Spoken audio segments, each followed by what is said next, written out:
Good to be back. This is our second show. Who'd have thought about it? Yeah, we've not been banned yet. And good evening to everybody who's joined us early. Ian, Andy, Craig, and Dave. Good evening, all of you. Thank you for giving up your evening yet again to listen to us waffle on about British Superbikes at Donington Park. What a weekend, dude! What a weekend. I know. So, fan merch sponsored by. Thank you very much. You know, they're giving us 5 opportunities to talk about something that you and me absolutely hate. Not. Do you know what I mean? It's like we do this. If people want to join in, we are on stage normally, at least on the Saturday and the Sunday, aren't we? Yeah. We go up. We'll do half an hour. We're up there for about an hour. You mean? So all we're doing is transferring it to YouTube. No, amazing weather, wasn't it? Oh, how lucky were we? You couldn't ask for better weather at Donington Park in, what are we? We're late spring, aren't we? We're not quite summertime yet. We're late spring at Donington Park. Massive crowd, incredible racing. World Superbikes and MotoGP weren't on, so there was a few people from those paddocks milling about as well and just enjoying their time at Donington. And it was just brilliant from Friday. Well, not Thursday, because Thursday it absolutely tipped it down, didn't it? Yes. But Friday, Saturday, and Sunday were absolutely glorious, and the racing matched it. It was, I don't know. I've not seen a weekend like that at BSB for a long time, and it was worth every penny for everybody who was there. Unbelievable. So, 3 different winners, 3 different bikes, 3 completely different races and strategies. And, we could talk about probably this weekend without having to go to Oulton or Northwest. But, I think it was amazing. It's properly opened up the championship. We're going to talk about the winners and the losers. That's the word. Yeah, we're going to have to be brutal with this, Kyle. There's winners and losers. We can't pussyfoot around now. It's the bottom. They see it as losers as well. So I guess we can kind of join in on that. Yeah, and I think it'd be interesting to get the perspective from your listeners. What happened to one of my losers anyway? It just from being way up there. I'm putting dangling a little teaser there from being on point to then, yeah. It's true. I know exactly who you mean, but the weekend started off fantastic. When you look at FP1 and FP2, it was kind of the usual suspects were up there putting the laps in, but then all of a sudden there was this green thing that was up there that we never really expected, and it's like welcome back to the party, Jason O'Halloran. Yeah, so I was really lucky. I got to interview Jason and Max. So you did or have done an amazing podcast with Max, which people need to listen to. So he said on stage that I've never had so many people get in touch with me. Even he said, they say I can talk. I mean, of course you can. You know what I mean? You're like, so we talked briefly about how his second season in the Bennett's British Superbike was going. You've said this, he's something special, isn't he? Kid's a star. 100%. The kid's a star. He has that little glint in his eye.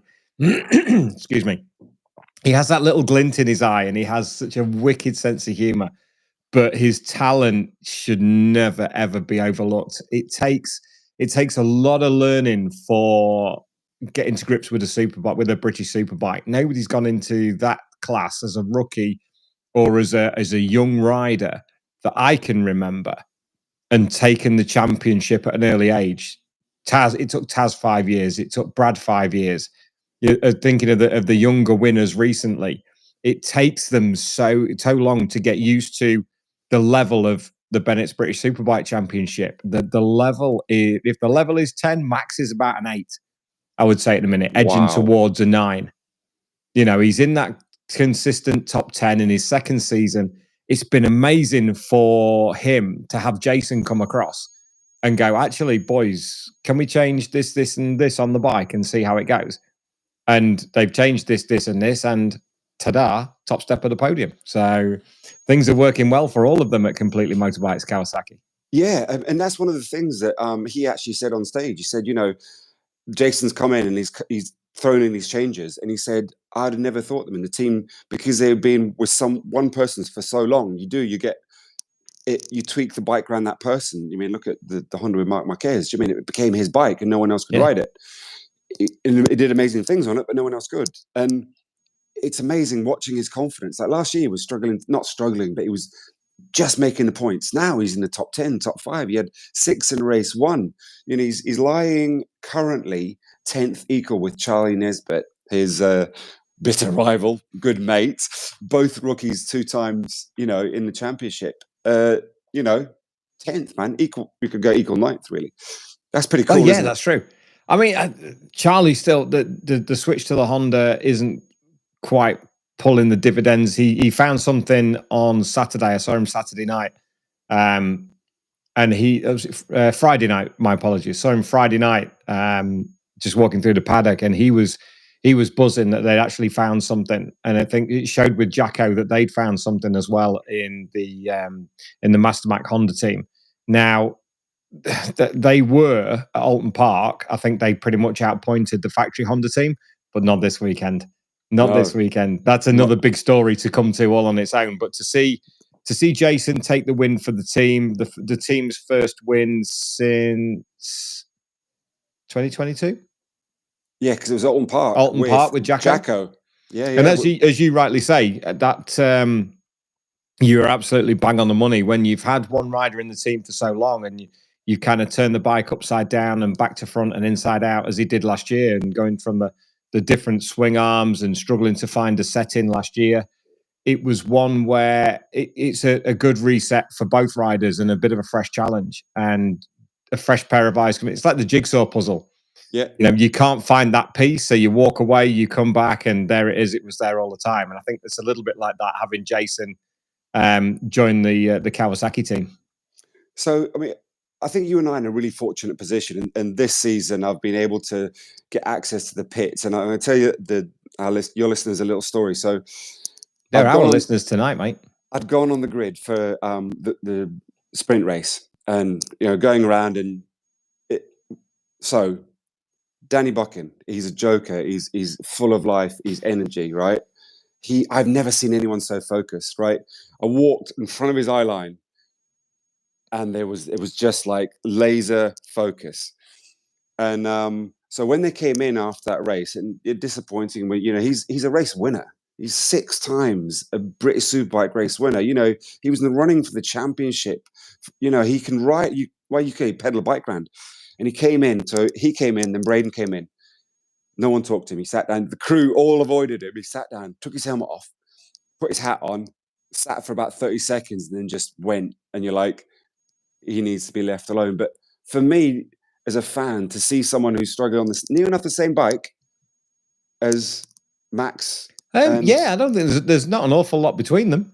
Do you mean they're both Kawasaki's? Yeah, they're both Kawasaki's ZX10RRs. They're the oldest bikes on the grid compared to the other manufacturers. But the Dow Racing team are no mugs. Johnny, Staffo, and the team there know exactly what they're doing with the motorcycle after having Dean on it for so long. And again, it should be a fresh pair of eyes for them with Danny. But I spoke to him, Saturday and Sunday, because they're in the VIP hospitality at Completely Motorbike Kawasaki, which I do the VIP rider chats for the teams. Ooh, look at you! And you had to drop that one in your lap. Hang on, mic drop. Cheap and available. No, I love doing it. The 4 great riders to chat to, you know, twice over a weekend. It's brilliant, and you kind of build that rapport with them as well. And you can see it in Danny that he's super frustrated. He's much better than scrabbling around in the mid to late teen places. And the biggest litmus test coming up now is his favorite circuit. And if he can't deliver at least a top 10 at Knock Hill, then I wonder what the next path is that the team and Danny follow with regards development, the future, or what, I don't know. That's purely my conjecture, because they're all incredibly frustrated with the situation for whatever the reason is. You're right. I mean, on an upside, so I had Braden Elliott and him up on stage, and we also had their trainer Scott. So have you seen them do their pre-warm-ups before? No. So they do a bit like Drive to Survive. They put out those lights, so they've got to touch lights, and then the reactions, yes, the hand-eye coordinations, So and talking to Scott, and we came out and we did like a segment with the crowd, And it was really interesting. But the bromance between Danny and Braden is brilliant. Honestly, I cry laughing. And do you see that when you interview them in the hospitality? Yeah, I do. Yeah, absolutely, I do. And that sounds brilliant. I'd love to have a crack at that. But yeah, they come up one at a time over the course of the chat, and you can see them sort of like bouncing off each other before they come through the door, and they try and throw a bit of a word in. They've got to get a special word into the chat somehow. Yeah. But Braden's pretty forthright about everything. It's his maiden season after doing his 3 rounds at the end of last year. But he's a rookie, so there's no pressure on him. But only pressure is to perform and close that gap to the front boys.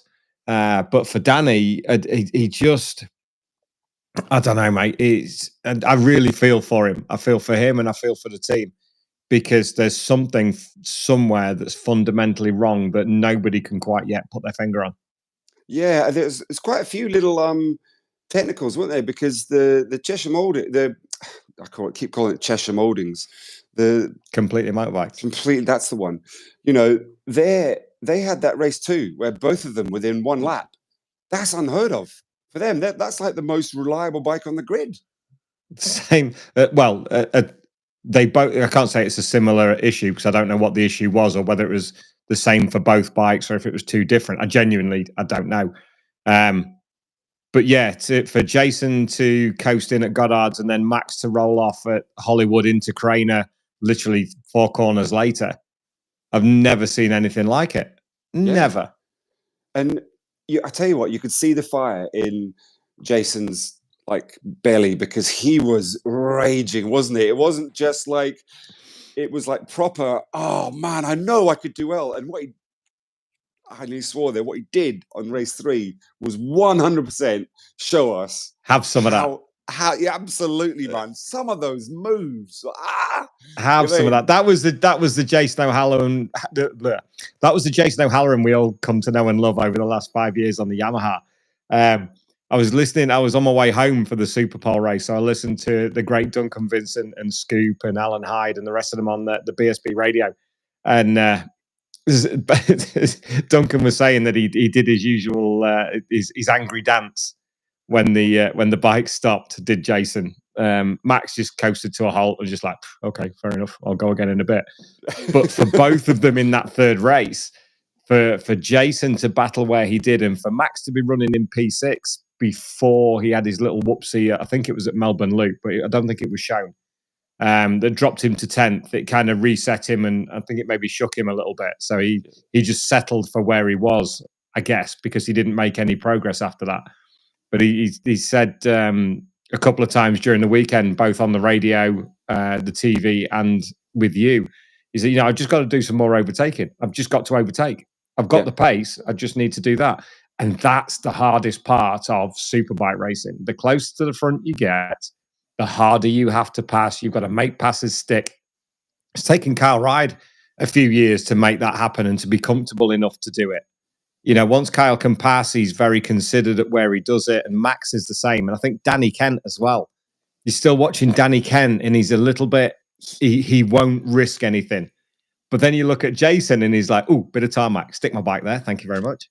I can't believe you said that, because I had a real good conversation with my son, and he said, at the moment, Danny Kent is the Viñales of the British. So he's unbelievably talented.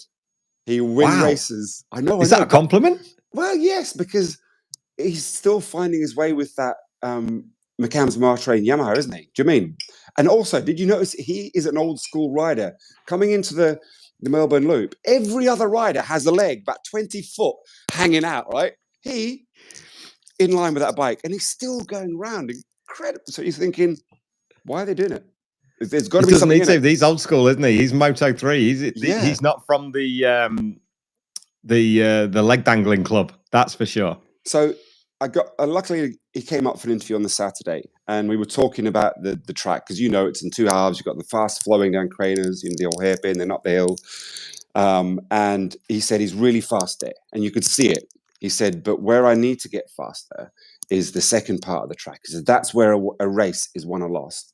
and you could see him building into it. And on that race 3, he was as good, if not better, at some of those hard braking. I mean, it's honestly, man, that kid's got proper talent, and I'm loving seeing it. And the team of Sonia and Martin, they're brilliant, aren't they? They're just they're putting everything they can smiles. into that team, that's for sure. And Spanner and Emma and who else is there? Paul Morton, James Mead, the data engineer, and there's one of the mechanics who's Northern Irish, whose name I don't know, which I apologise, and I will find out because I was chatting to him at the Northwest.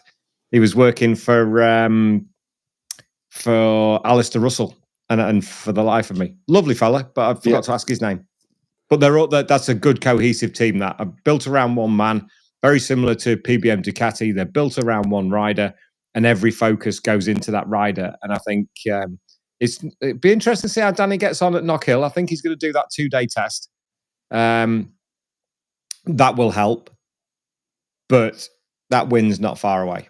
I think that you've said this before in your podcast, and that interview you did with him was really good. It was, and I listened to that leading up to it, and I mentioned I'd listened to it, and it just gave me a different insight into an incredibly talented rider who's not had everything his own way. Do you mean?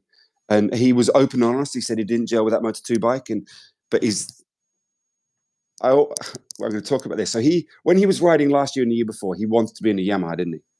Because he'd follow it, he'd look at the lines, and he'd say, I could do that. I had another rider who we've talked about before, Storm Stacey, right?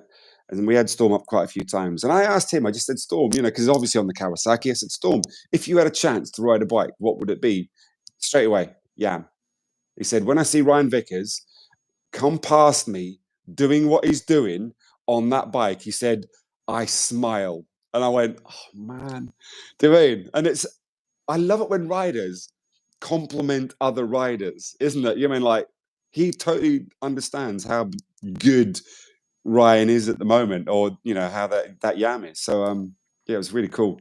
Storm Stacey, another rider that cut his teeth on Moto3 bikes and Fab Racing mini motos.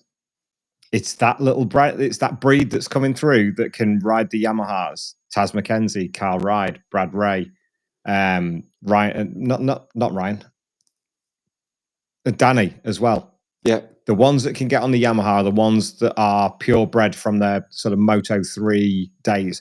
Whereas Ryan is the exception to the rule because he's ex-motocross straight onto the production bikes. So Ryan's natural talent sees him through on that. But the guys that know to rail and can ride that Yamaha as well as Ryan are all Moto3 based. Certainly the last 2 Yamaha British champions anyway. So while we're talking about Ryan, there is a couple of winners, but there's always a loser. And I think, and I don't know if you agree, I just really feel from what I've had a look and a little bit of inside knowledge, I think he's broken his collarbone. I believe so. It isn't great, but he's on the crest of a wave. He was just behind Glenn in the standings. Number 2, he's lying down at the moment in 8th. He's 47 points behind, Glenn. And damaging weekend. Yeah. Very, not just professionally, but physically as well. Ryan rides on confidence, and sometimes it appears that his confidence can borderline into the next step, which is never great, but that's the perception sometimes. He was going out there to win all 3 races this weekend without a shadow of a doubt. He really wanted to stick it to Kyle in his own back garden. Absolutely no question. And to be on pole position for the first race, to tip off at the Melbourne Loop, that was hugely disappointing for him and the team. And then for it to happen again in race 2 and then injure himself made an absolute nightmare for the kid. And I really do feel sorry for him and the Griller OMG Racing team. I know. I managed to get Alan Gardner up for an interview. There's a character. Gaffer. He makes me feel nervous, but I love it because what you see is what you get. And if he thinks it, he says it. If he feels it, he says it. You know what I mean? But again, a tale of 2 halves. Kyle got the win. In race 1, he was looking amazing, and then he just, I don't know. I mean, everyone was on their game. after the first race?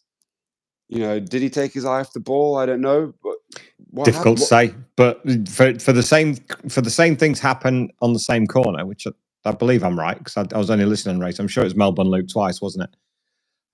Yes, it was. Yeah. That makes it really difficult, and I think Rog and Reg have got a bit of work to do, and the team have got some work to do with Ryan ahead of Knock Hill, and then he'll do everything he can to be back physically, whether it needs pinning and plating or a couple of screws or what. Ryan is so tough as an ex, schoolboy champion and fantastic standard motocross rider. He's about as tough as they come. So I don't expect that we won't see him at Knock Hill. It'd be great to see him up there and with a bit of a point to prove. But that's a tough little circuit. 30 laps of Knock Hill for the longer race.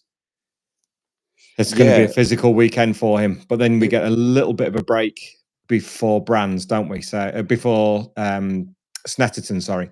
Yeah. So I mean, we've got 3 weeks now. So I don't know how long a bone heals, but bike riders' bones heal a million times quicker than anybody else. 3 weeks is enough. Jorge Lorenzo did it in 12 hours. Yeah. Do you mean Glenn Irwin? We can't not talk about Glenn. So I've noticed a couple of your listeners have talked about the Northwest. So let's just go back a couple of weeks. He absolutely dominated. He got the triple at Oulton Park. He put his championship back on track after 2 lackluster results at Navarra, right? So he's like, I'm back. He stamped his authority. They went back to Oulton. It was obviously full of emotion from the previous, September round where we all know what went on then. So he was brimming. Then he went to the Northwest where you were and Jennifer were, and he holds the record for the 3 Superbike race wins. He's the all-time record holder. See, Glenn's outstanding on that Ducati he's outstanding on anything around the Northwest. The energy that he takes from his local crowd, he's treated like a king while he's there. He's so busy. Everybody wants a piece of him, and he's so I don't know. He's so. What's the word I'm looking for? He's basically, he's not starstruck, but the audience are kind of starstruck. The fans are starstruck. He's so in demand. That's where I was going with it. So in demand. Everybody wants a piece of him. The radio, the sponsors, the fans. Luckily, not a podcast this time. There isn't a lot of time to do that. And he hits every meeting, every chance he has to be. He's there almost on time, and he stays as long as he absolutely can. That's his Christmas and birthdays all at once is the Northwest. And I mean, what showing? Davey kept him as honest as he possibly could with his injury. Could Davey have given more? We'll find out next week when the podcast comes out. But he certainly kept him honest. But Glenn rides that place so well. But there's a bit of a back marker issue at one point in the first race. We were stood actually at York Corner on Thursday night, Jen and I, in somebody's front garden, and Rog Burnett was there. So we were stood watching the racing with Rog, and it was pretty much right. I say right in front of us. It was about at hour 11 o'clock and maybe 30 feet away that Adam McLean lost his mind and took out Davey, and the noise and straight into the wall, and like everybody held their breath because that could have been a season ender right there when he had absolutely nothing to do with it at all. But thankfully he came back from it, won the super stock race. But I mean, what a weekend of racing. Glenn was imperious. Davey was fantastic. Coops was superb. There was so many highlights for the Northwest. It's such a great place. If you haven't been there, you've got to go. I agree. You need to go. I was gutted. I had proper FOMO. You mean, right? You forgot the biggest cheer of the whole. I heard that cheer here in Skegness for a certain John McGuinness. For a certain guest of our podcast on Wednesday night. Yes, that's so cool. Just in case anybody's wondering, we've got John McGuinness on Wednesday night. We had 45 minutes with him on Saturday tea time. And can I just say, it's class. But yes, that cheer was incredible. It was. And then you had the 60-year-old Jeremy McWilliams holy moly, yeah, for the Super Twins. You Yeah, mean what a putting on guy. the podium, and 60. So that's a 52-year-old, same age as me, and a lot younger than you, and a 60-year-old putting it on the podium at the Northwest. Age is but a number. It McGuinness is. talks I love about it. that. I If love you it. can do it, you can do it. Just get on with it. It's road racing. It's you can kind of get away with it there. It's not a 25 lap knives out, short circuit race. It's a lot of drafting. It's a lot of racecraft. It being in the right place at the right time, making you move at the right time. And that's why I was really disappointed for Davey in that first Superbike race, because he was just on the outside of Glenn when he really needed to be on the inside. And Glenn just ran him a little bit deep. Super racecraft, knew what he was doing. And it's so tactical. That's the beauty of the Northwest. So the Northwest, excuse me, is amazing, and Merv does an amazing job. But they have to sort out the back markers. That was properly dangerous. I had my heart in my mouth. I was watching it live. I felt sick. Do you mean? And it's like, come on, man. It's tricky, isn't it? It's tricky. I don't know if they have. I don't think they have the blue flags, do they? I don't think they have that system in place. I don't know. But when the front boys are doing 416s in qualifying, and lovely, I got one of the lads that wasn't quite as quick was Brad Clark, and I know Brad well, and he's just trying to find his way down into the more respectable times for him. And they ain't going to be 416s. And a lot of the guys that go are never going to hit that kind of numbers. That's under lap. Well, at the time was under the lap record pace right from the off on Wednesday. So how you have a qualifying maxima like you do on the short circuits of like 107.5%, it's difficult to do, because that will cast out potentially a third of the field who've travelled all the way there and are set up in the paddock. It's like, sorry guys, you haven't qualified, you can't race. Okay, but that's like me turning up to this weekend on a bike and going, right, I'm going to ride around with you guys. I really firmly believe that they need to sort that. It's easy enough doing. You know your race pace, you know your time. If they're going to catch you, you're out. Do you mean? It's like, but I suppose for me it's a safety thing. But that was one minor issue that otherwise you guys drank a lot of Guinness, had a lot of sunshine, and a lot of crack. Do you mean? It's brilliant. Port Stewart's fantastic. Port Rush is beautiful. The whole coast is absolutely fantastic. And I'll go on record again as saying a big thank you to our friends at Causeway Eats for sponsoring the 3 shows that come out over the next couple of weeks, with James Hillier, Paul Jordan, and Taz Racing boss Philip Neal. So a big thank you to them, because every little helps, and they've been brilliant with us. So thank you to Causeway Eats. So one of your listeners, Stuart Wood, has just put any news on Hickman. So can I just tie in a little bit about Davey Todd? So yeah, go. Again, on the fan merch stage, this show is sponsored by Fan Merch. Thank you, Fan Merch. Indeed. So from that crash that you witnessed firsthand, Davey was still in pain. He had some internal bruising in his leg. He was struggling a little bit. He was saying his thumb. He says, "I didn't know you could ride a bike without a thumb." So he said, "But I also didn't realize how much I use my thumb for. Like even pulling down a zip or pulling up a zip on his leathers, he couldn't do it, and he still went out and won." So, I asked him. I said, "How will you be riding here knowing that you've got the TT in a couple of weeks?" And he went, "I'll not be balls out." Now that leads me on to Hickey's thing. So we obviously know Hickey hurt his wrist at Oulton. After he 3 crashes, didn't he? 3 big crashes. One in practice, 2 in the 3-day race weekend. He is Mr. TT. Now, mate, is everything honky dory in the jungle there? I'm not sure it is. Really? Yeah, I've never known Hickey crash 3 times in a weekend. Never. And then to have a moment at Donington that kind of wrenched his wrist out a little bit, and then sitting out the full weekend, that must have been some moment that he had on the bike, because Hickey's as strong as an ox. and the results aren't quite coming. Josh is annoyed at something. The results aren't quite there. You could see Josh's reaction when he crashed in the race 3. There's been some personnel changes. It just feels like it's the Dow Racing team feel a bit like they're at 6s and 7s, or a lot like 6s and 7s if you look at the results. And the same with FHO Racing. There just seems to be that not quite as cohesive as things have been previously.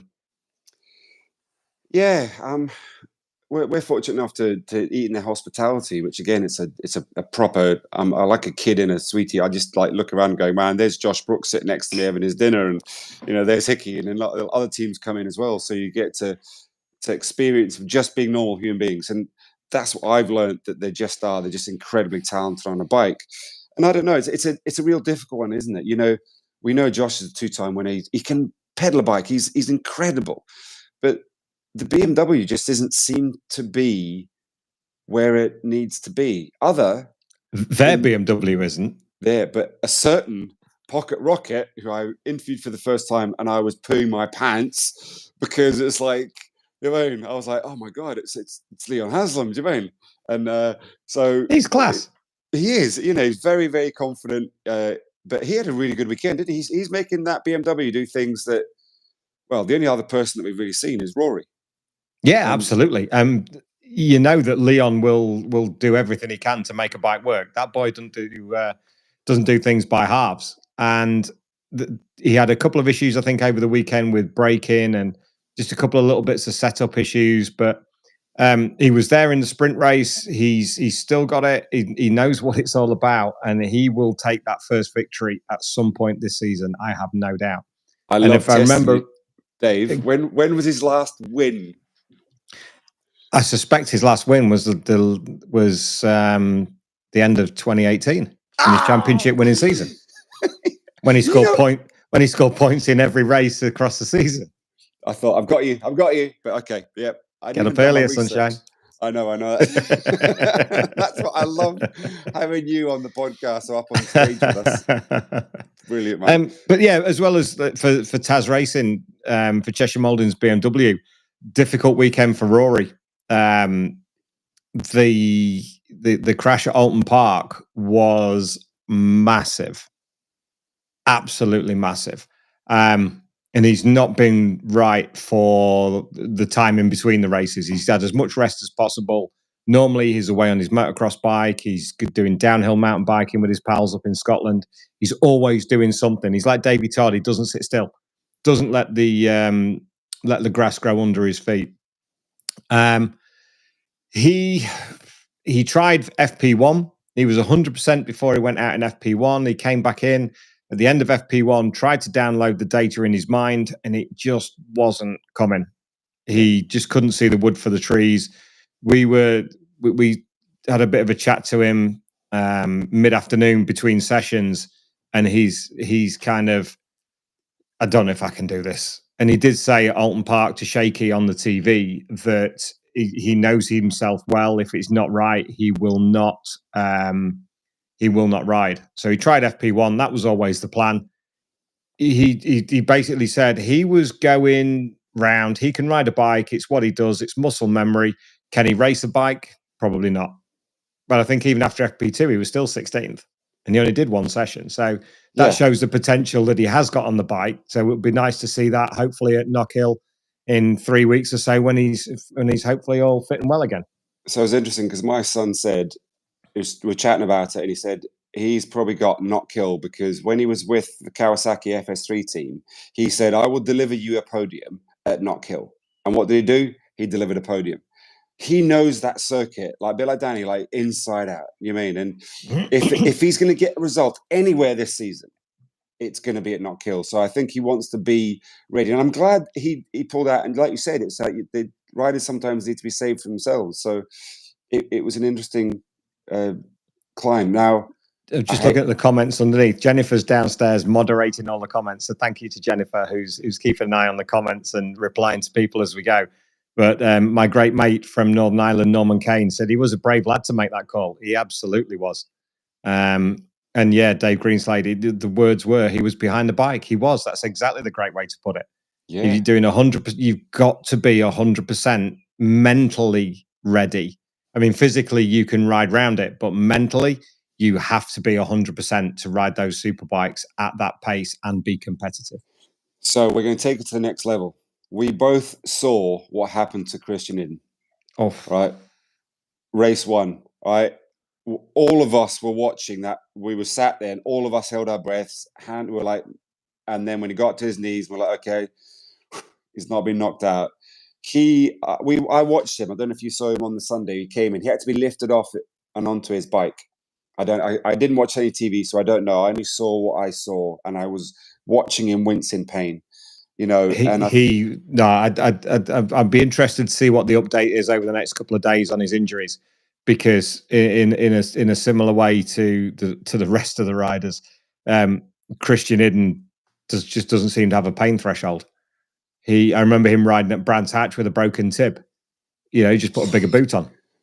And he did with this one. I remember reading earlier on Wilf Moore, team boss's post, that he wore an Alpine Stars boot that was 2 sizes too big just so he could get his ankle in. That's crazy, man. And he's an absolute, well, they all are. They're all absolute warriors. Nobody doesn't want to ride. That's why they are there. Yeah. But Christian is super intelligent. He knows his limits. He knows what he can do, and he still gets out and rides. And the great thing was he lined up on the grid and he got his shiny Homologato watch as well. Okay, so he's 5th in the championship. He's 31 points behind Glenn. So by going out and grinding, like digging as deep as ever just to get those finishes, those points, he's still in touching distance of that championship. You know what I mean? And that's a difference between Ryan DNFing all 3 to him potentially. Agreed. That's 17 points extra because he could go out and ride. Yeah, that's unbelievable. Just do me sorry to interrupt. Just do me a favor, and this is not an in-joke or something. This is just a connection between the two of us. Look who's just commented on the bottom. Hey, Andy Higgins. The Lincolnshire Fire Brigade massive, ladies and gentlemen. Or one's retired now anyway, as Andy. But this is how I know Kyle. For anybody who's wondering how I know Kyle, it's through Andy. Yeah, so I was based at Gainsborough, and so Andy's going to love me for this because I'm going to put it out onto the World Forum. I was the first firefighter at Gainsborough Fire Station to get my knee down at the Beckingham roundabouts before Andy, and I'd only learnt to ride about 6 weeks before. Funny, I could see that he'd logged on or he'd logged off already. But anyway, we digress. That's the connection, just how people know. We've known each other a while. Yeah, and Phil Mayhew coming in with the Lincolnshire one as well. Lincolnshire massive, we know it. So yeah, we used to go out for bike rides, didn't we, on a Wednesday out to Willingham Woods and just blat about with our bikes and have fun. And you know what I mean? Absolutely. So just in case anybody was wondering, that's how Kyle and I know each other. Yeah, because we did say that we would let people know on the last pod, didn't we? So.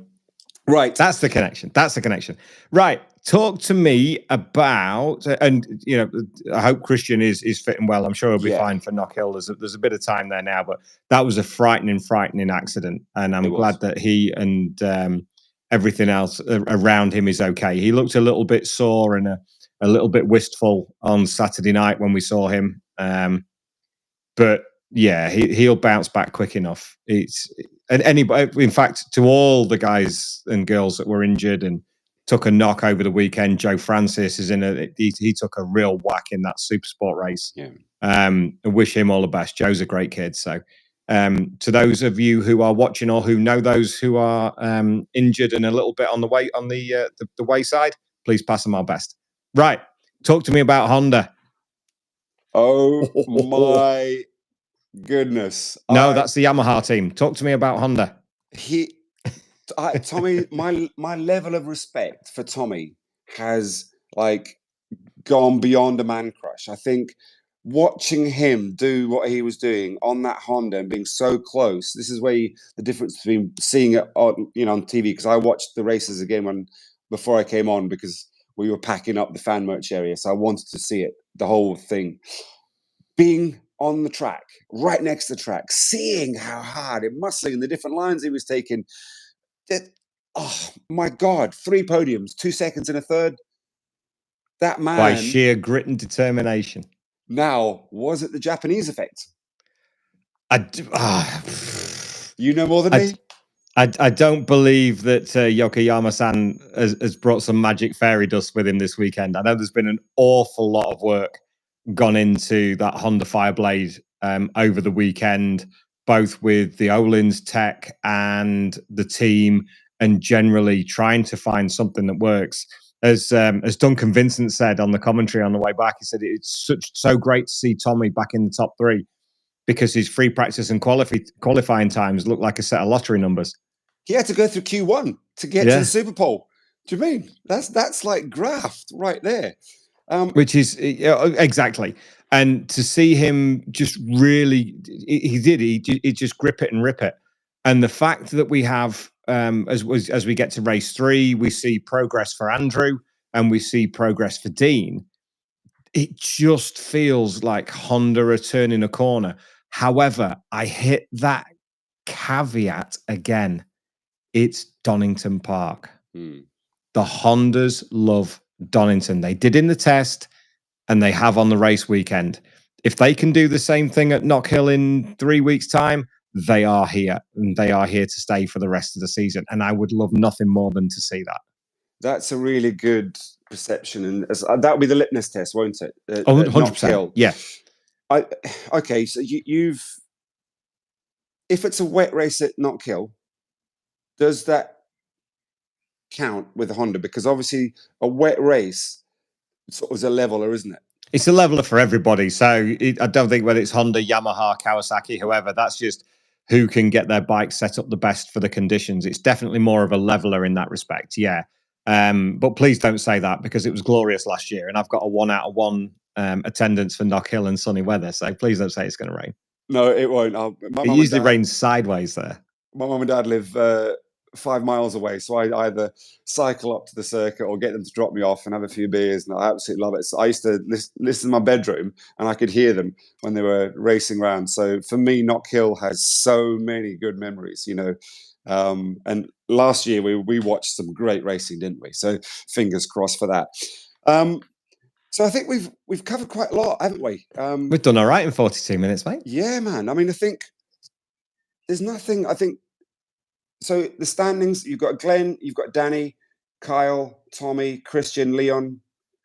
You know, Jason Halloran is 7th place. He's only 45 points behind. You know, he starts getting them up. He's up there now. So the championship is wide open and looking amazing. I think it looks great because as you look at the championship now, the biggest gap is between Glenn and Danny at 13 points. And then you go 7, 2, 9, 2, 12, 3, 2. I haven't got my glasses on.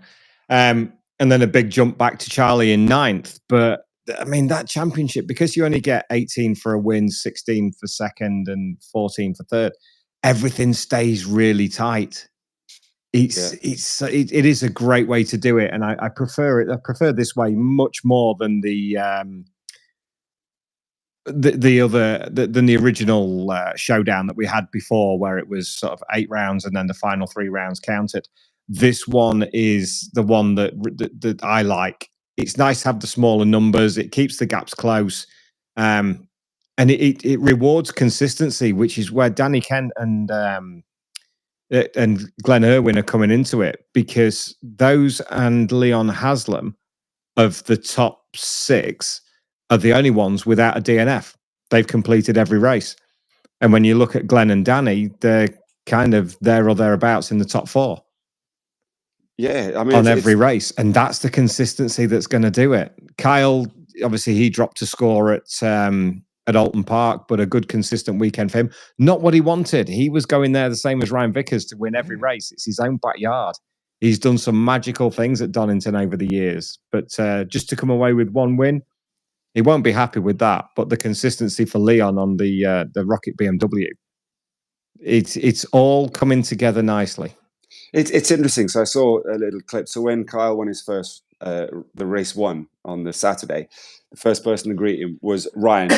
And I just wonder if that was a little bit of showmanship or if it's genuine. But while I was on the grid for race 2, this is me blagging a little bit. So I still cannot believe that I get to be on the grid, because for nearly 30 years, I was on the other side of the fence looking down at everybody going, how cool is that?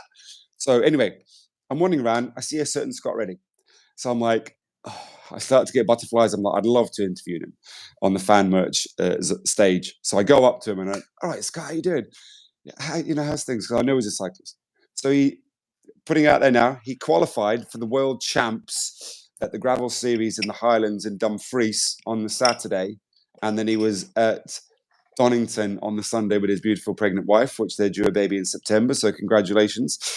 And, but coming from a cycling background, to do what he's done as a professional motorcycle racer, that boy can pedal both motorized and non-motorized to his level. That is unbelievable. So kudos to Scott Redding. And also, you bumped in, you were talking to a certain Frankie Carcachetti. Go on. Yeah, Frankie was there on Saturday. And we had a beer at the ABK stall next to you, next to the fan merch stand. And we were just chewing the fat about the season and how things have gone and how Mark's as Mark Marquez's crew chief for those who aren't aware.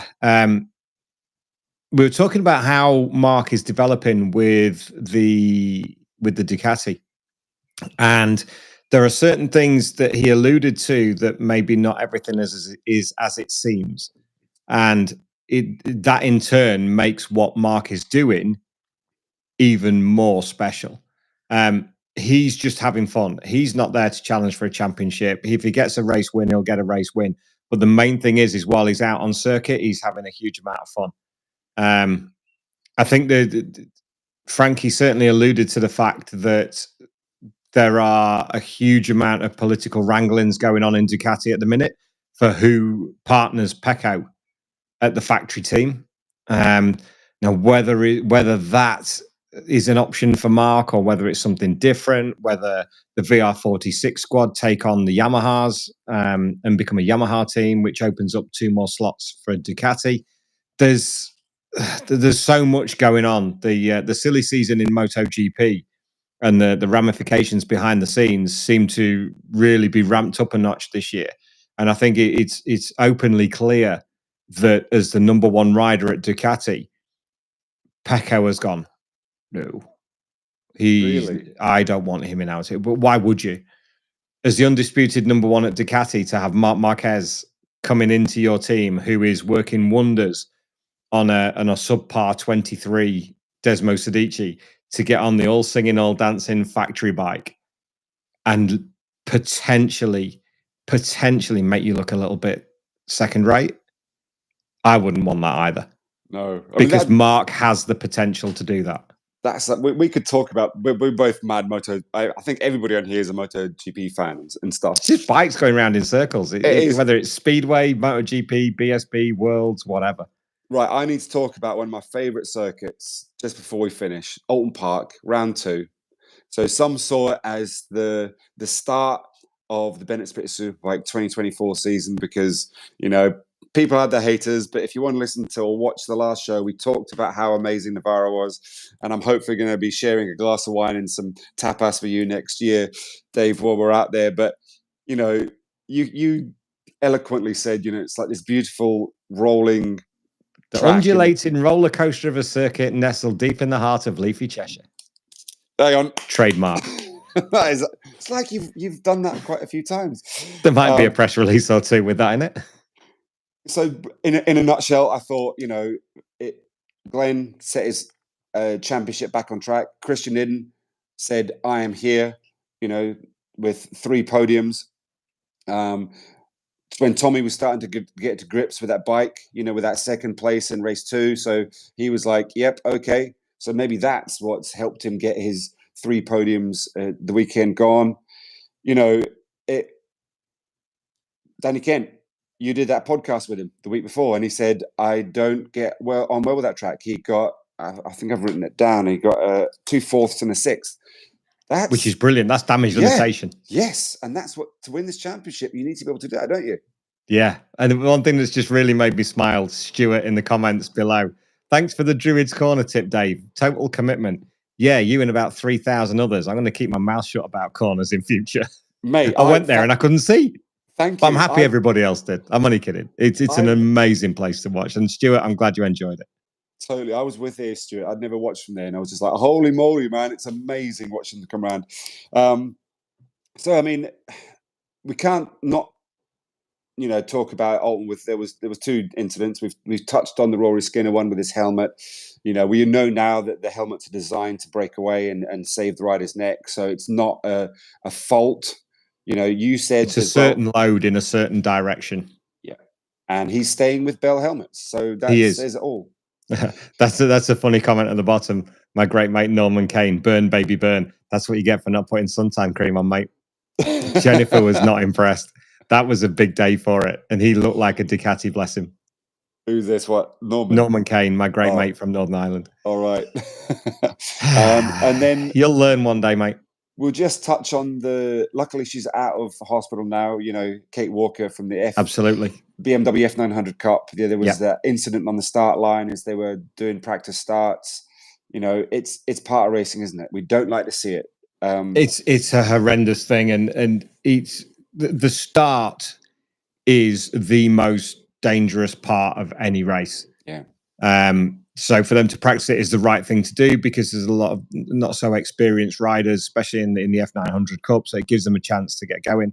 Kate's a great young rider. She's from down the road in Preston.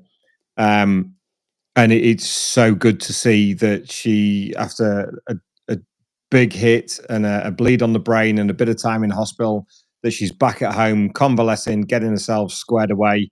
And hopefully we'll see her back at the circuit soon. But we've seen it time and time again that sometimes I think the whole of pit lane and race control and the marshals, everybody just holds their breath a little bit to make sure everybody gets away okay. Yeah, we don't want to end on a bad point. I mean, I had a chat with Stuart Higgs. He wanted to come up and be interviewed on the Fan Zone, and that made me nervous because that's the man, and he openly admits it. He puts himself up there. Love him or hate him, he does and has done an amazing job. Look at the Sport Bike Series this year. It's producing some fast, close racing. Coops and that Italian guy. I can't even pronounce his name. What's his name? Yeah, he goes. Yeah, and the odd changes here and there. The Kawasaki Super Teens, the 400s. That's producing some great racing. So he makes the changes, but he's really passionate about it, and he got actually emotional, and no one would have seen it. I was sat next to him, and you can tell when their eyes glaze over, and I thought, there's a man who absolutely believes and loves this sport. And no question. He wouldn't do what he does if he didn't. And the position that Stuart holds, you're in the firing line, and he knows that, and he's not there to make friends with anybody. He does it his way, and that's why there were umpteen thousand people there at the weekend. Some of the best racing we've ever seen. And while you mention about that, when you look at the super teams, where I'm just having let me just have a quick look. I can't see it. There it is. You talk about the super teams, and I was listening in the car. Yes, Craig, we're just getting onto it now. I was in the car, and I'll tell you, I know exactly where I was. I can picture it now. I was just coming off the M6 at Cheshire, at Northwich, and Carl Harris Jr. had just taken his first win in the championship, and Brogy was in absolute tears. And, you think 10 years after we lost the big man at the TT, and it was just listening to that and the emotion that came through and how well Carl handled it. Yeah, was amazing. And I definitely, there was a dewy-eyed moment when I was driving along. I don't mind admitting to being emotional about stuff. I can put my hands up to it quite happily. But listening to Brogy break down, you suddenly get the hairs on the back of your neck, and you get a bit misty-eyed, and it was brilliant. And Larry Carter summed it up right. He said, "You know what?" He said, "This championship sometimes just throws up storylines that you do not expect." Yeah, and that's one of them. And it was just absolutely brilliant to listen to it. And congratulations to Brogy and Carl and the team that are around him, because that was special. Yeah, that's it's moments like that that we as the older generation properly appreciate, and we look back at that. Moving on to your co-host who didn't join us tonight, but I think you're doing a little podcast with him midweek. Ben Curry, got him up on stage, which is quite nice because he's a very busy man. I'd like to have talked to him tonight to ask him, what the atmosphere in the team was like, with having to look after Christian and stuff. But that's for another time. Yeah, he's leading the Supersport Championship, isn't he? I know he. Yet again, consistency is key, isn't it? Yeah, we had the 2 wild cards.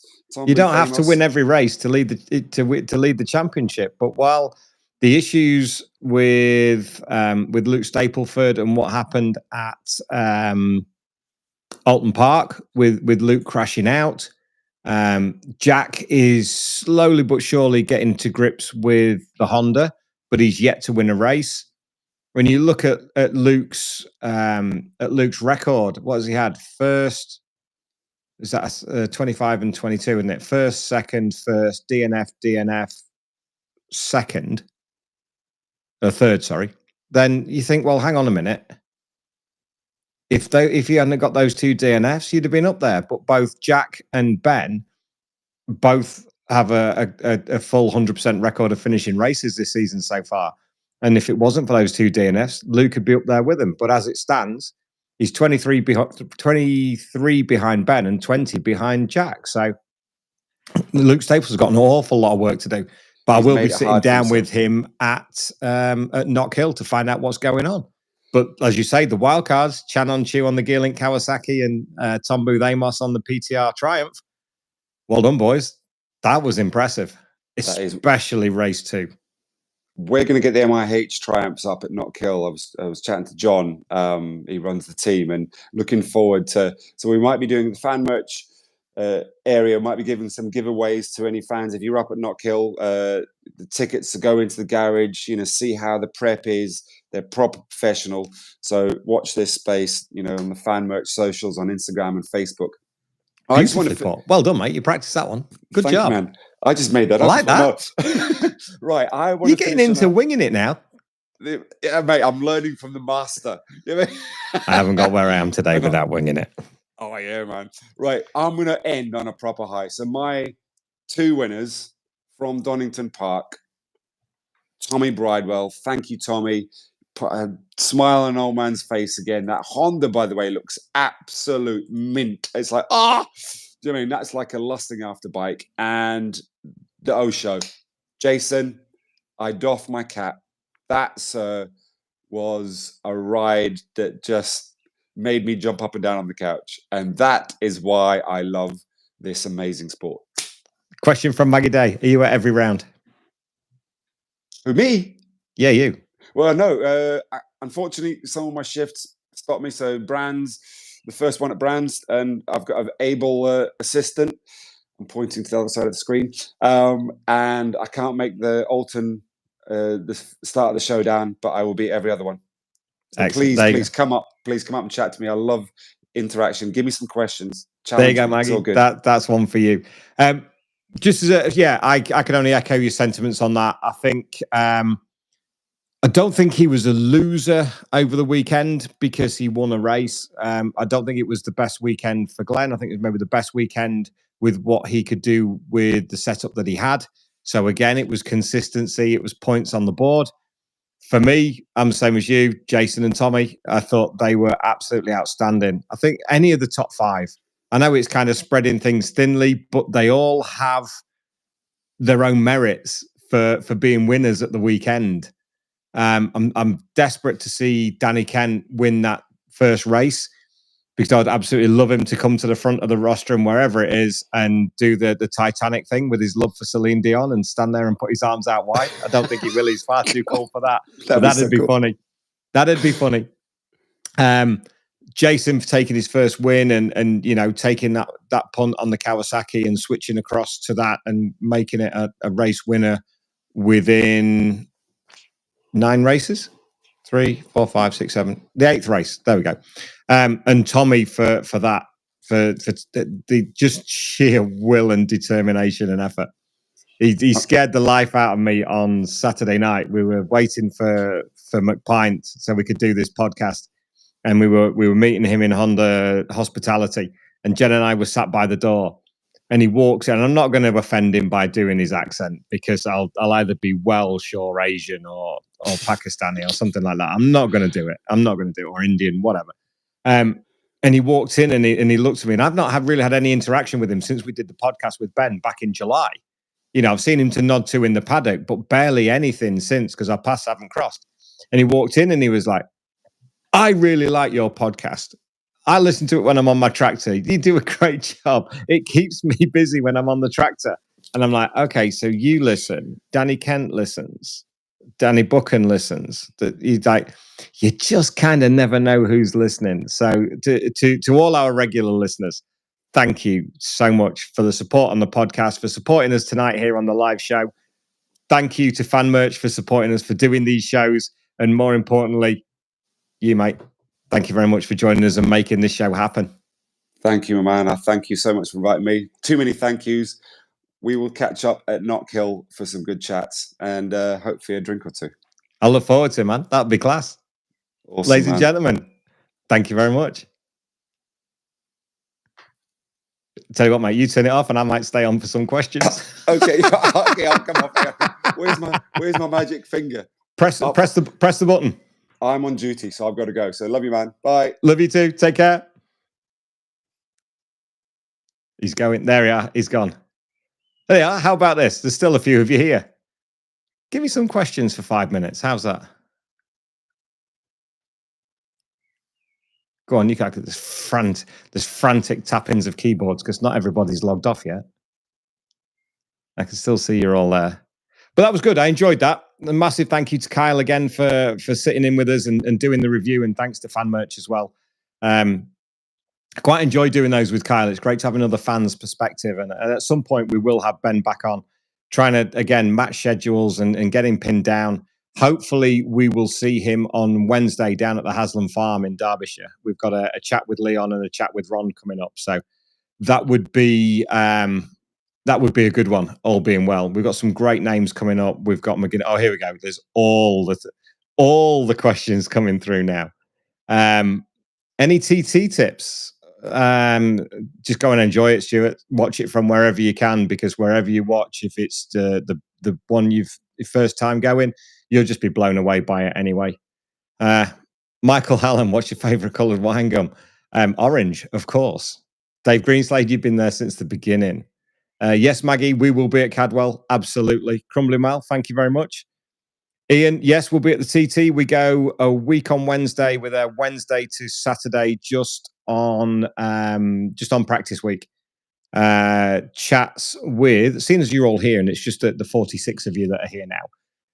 Phil McCallan, potentially Brian Reed, Michael Rutter.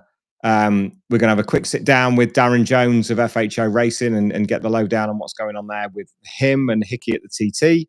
And a young lad called Jamie Robinson, if anybody remembers him. So there's a little bit of a heads up for you as to who we've got coming on the show. Let's have a look. What have we got? Phil. Yeah, okay. Kyle he's a great guy. MotoGP World Superbike BSB discuss. Well, we could do a full show on that one, Andy. We'll try and get that. Could we get a chat similar to a previous show with all the youngsters? Love seeing the talent come through. Yep, we could actually do that. We've got plans to do that with Super Teens. It's finding the time and just getting it all organised. But yeah, that's on the list to do for sure. Do I think this is DB83's last chance to stay in the paddock? Craig, I don't know. It's a tricky one. He's got a lot of work to do on the bike and a little bit on himself to get that confidence back, that's for sure. Now, how long that takes, I don't know, but I really do think Knockhill will be a pivotal time for him just to see what he can do. Excuse me.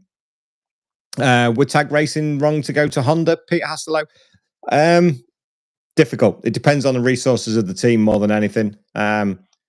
There are ways and means of making that Honda work, whether it's in stock form with a superbike engine or there's so many variables that you can put into it, but they don't have the same resources that Honda Racing have. So, and I think the Hawk lads are finding the same.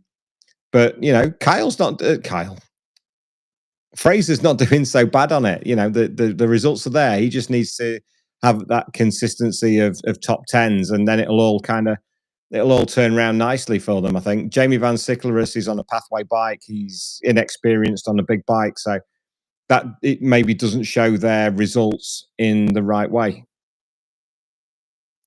Everybody.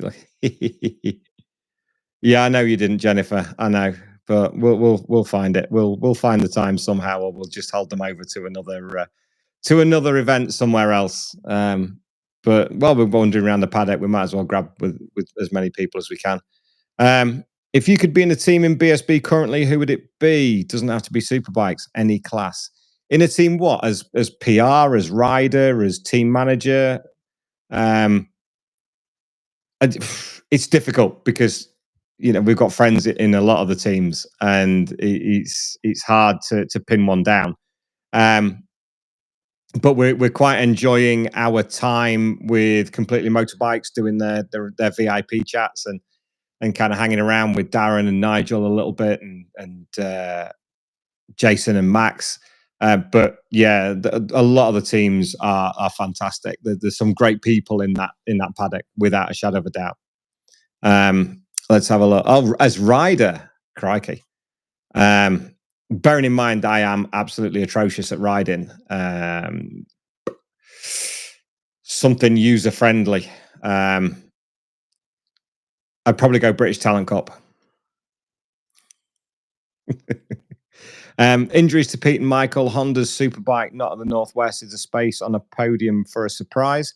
I don't know, Sherb. I don't know who else has got the pace to run at that 134, 135 level. Dean, you can make a hybrid of these bikes. Michael's injury, I don't know. He's had a bit more time to relax. I don't know the extent of Pete's injury. Davey will certainly be fighting up there. Connor will be fighting up there. Whether there's something Nathan can do it. Nathan's still a little bit limping, but I still don't see past the regular 4 or 5 at this point, including John. I think we could get John on the podium at some point over the week. I'd be very surprised if he wasn't, given his pace at the Northwest 200. And James Hillier as well. So, yeah, I don't think there'd be too much of a surprise unless somebody magically ups their pace during TT week. Blimey, I did answer some questions, didn't I? Good grief.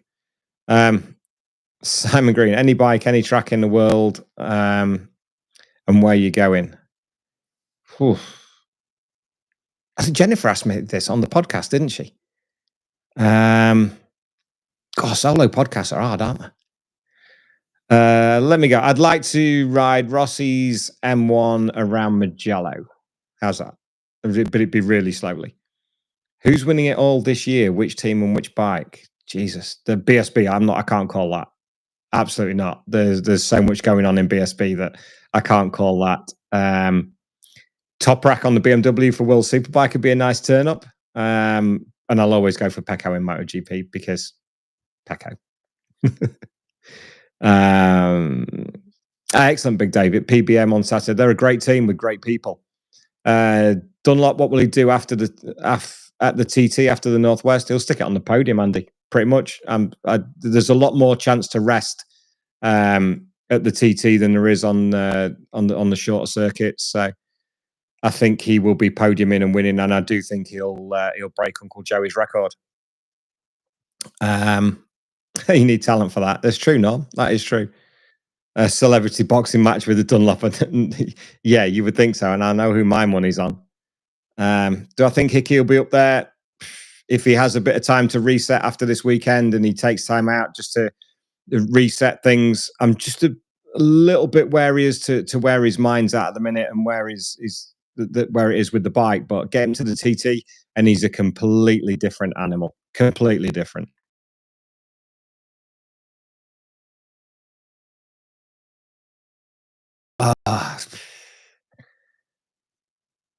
It's tough. It's tough. I can't, because then you look at the list and you know, Tommy's going to be up there consistently. Danny's going to have a charge at some point. Glenn at the moment is the most consistent. So you would say it would more likely at the moment be Glenn. So just for now, let's go with Glenn based on his first 3 rounds of the season. How's that? The Taurus class. Yeah, I think that everybody thinks Superbikes is going to continue for the foreseeable future. I genuinely, I don't see it. I think we're going to be racing BMW GSs and Multistradas, you know, before 10 years out. But